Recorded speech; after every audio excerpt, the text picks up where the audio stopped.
Tony Romo will face making the transition from his playing career to his new job. Quote, "It'll be a trial by fire. It's dangerous." I guess my first reaction is, if I only knew then what I know now, one thing I would say is try not to be all things to all people. I just overkilled the first year. Max, yep. Are you surprised by the attention Romo in his TV job is getting?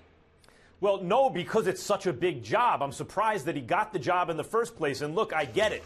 Quarterback of the Dallas Cowboys, as I've been saying in recent days, is one of the glamour positions. And in fact, it remains the #1 glamour position in American team sports, in maybe team sports around the world. You know, I think when I was a kid, it was heavyweight champion of the world. Before that, center fielder for the Yankees in the 80s. And later, it was, you know, point guard or center for the Lakers, sorry. But at all that time, it was always quarterback for the Dallas Cowboys. And that's the one that remains the glamour spot. He held it down for 10 years. But the #1 chair on a broadcast network is usually reserved, as we talked about early in the show, for either a Super Bowl winning quarterback or player or a Hall of Famer. Romo is and never will be either. And yet he got that job. So the fact that he got the job is surprising to me. And he has zero TV experience. The fact that it's now getting a lot of coverage is less so.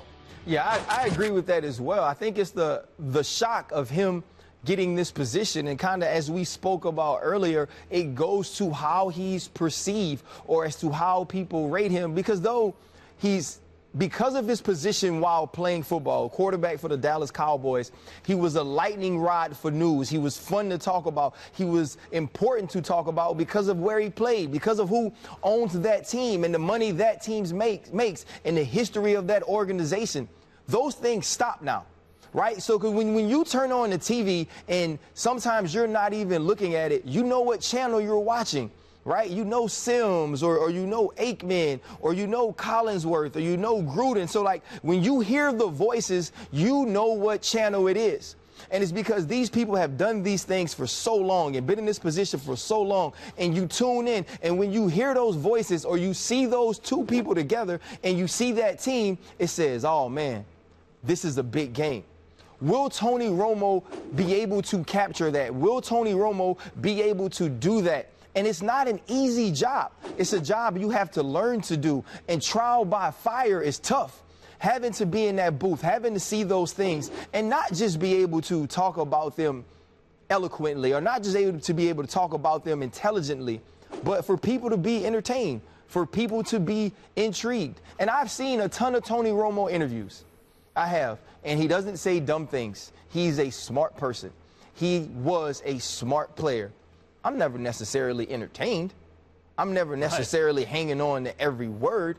And so when you give me these games, and I'm a passionate fan, and I care about the two teams that are playing, do you know for sure, Tony Romo is going to be able to hold that?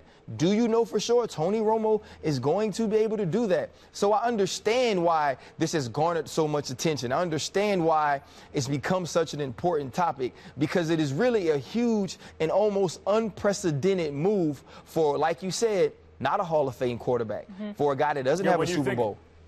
When you think about those top spots on the broadcast networks, you're talking about Howard Cosell, totally entertaining.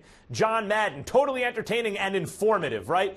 Think about Collinsworth even, how long it took him to get to the top spot, and he's totally excellent. Not an outsized personality like Howard Cosell, and obviously a former player unlike Cosell, and doesn't do exactly the same job, but had to be totally excellent for a number of years before he got there. You're right about Tony Romo, Ryan.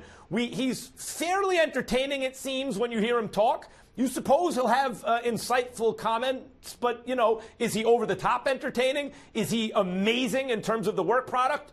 You just don't know. And yes, he's a famous guy because he played for Dallas, but didn't even achieve the heights that kind of give him the same credibility as someone like Aikman, for example. This is going to be interesting. The thing that I found interesting, too, is obviously going to CBS, it's going to be more AFC games. So I thought maybe he'd go to Fox, more NFC, covering more Dallas games. Would you want to hear him calling Cowboys games? Definitely. You More so right, than the others? Right. Well, you want to hear him maybe talk about guys he just played with. Yep. Right? Like, that would be the exciting thing. And he'll have some games where he could talk about guys he's played against, but not as much if he were working with a network that majored in NFC games. And so for me, it's not necessarily mind-boggling, I think, because we've talked about him so much throughout his career, and he's been such a lightning rod throughout his career. But I can be honest, the small job I get to do here, I didn't realize the work that you had to put into it, the study time you had to put into it, or just how difficult it is sometimes. It's not a small job. You're big time. No, Don't sell yourself short. To get on NFL here Live, and Sports Center, Mike and Mike, First Take, you do it all. see, that's why you host. You see what I'm saying? You That's do why it you all. got it. Don't sell And so yourself short. when you try to put all that into doing what he's going to have to do, into learning a team for an entire week, going through the interviews and being able to talk about player by player